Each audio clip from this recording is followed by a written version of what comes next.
And I did choose low voltage because it was only a 3-year apprenticeship program, and I'm thinking like I'm 48, you know, by the time I get out of here, I'm gonna be 51. I'm worried that I wasn't gonna be able to, you know, like carry my weight, and here I am 6 years later, still here, still going.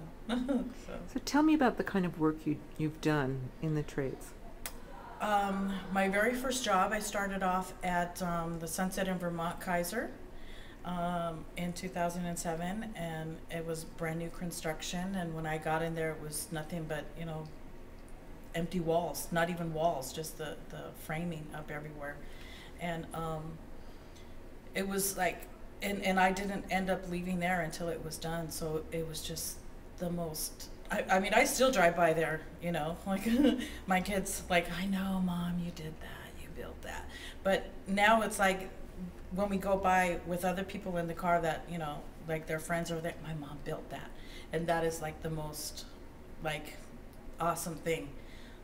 I've done a number of hospitals. I did St. Joseph's in Santa Monica. I did Mission Hills, Providence Hospital in Mission Hills. I worked a ton of schools, brand new schools, retrofitting schools, like doing the fire alarm.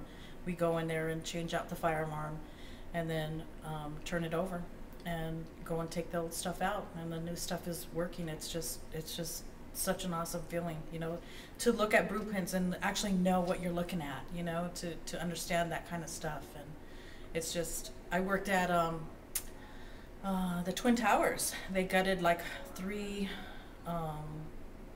or 4 floors over in Century City.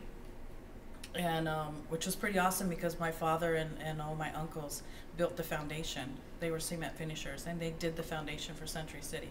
So going back over there and working in the same building that my father did the foundation for in 1970, you know, it was just like such a sense of pride, you know. So I've done Terranea Resorts over in Rancho Palos Verdes, all the fire alarm there.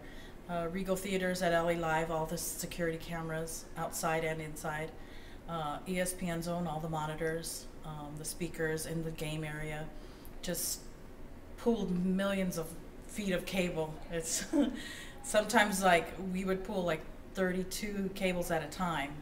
So it's just awesome. It's just the best thing I've ever done in my life.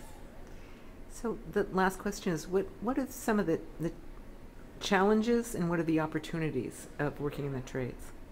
The challenges are, it's not physical. The challenges are mental. The challenges, you have to, and this took a while for me to learn, but you have to choose your battles. You have to decide whether working with this guy on this side and his attitude towards you is enough for you to do something about or to walk away.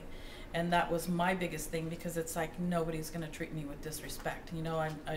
And then you gotta realize where this person is coming from and where their ideas are, and you know, either you stay clear, because not everybody could be educated, you know. And we as women in the trade,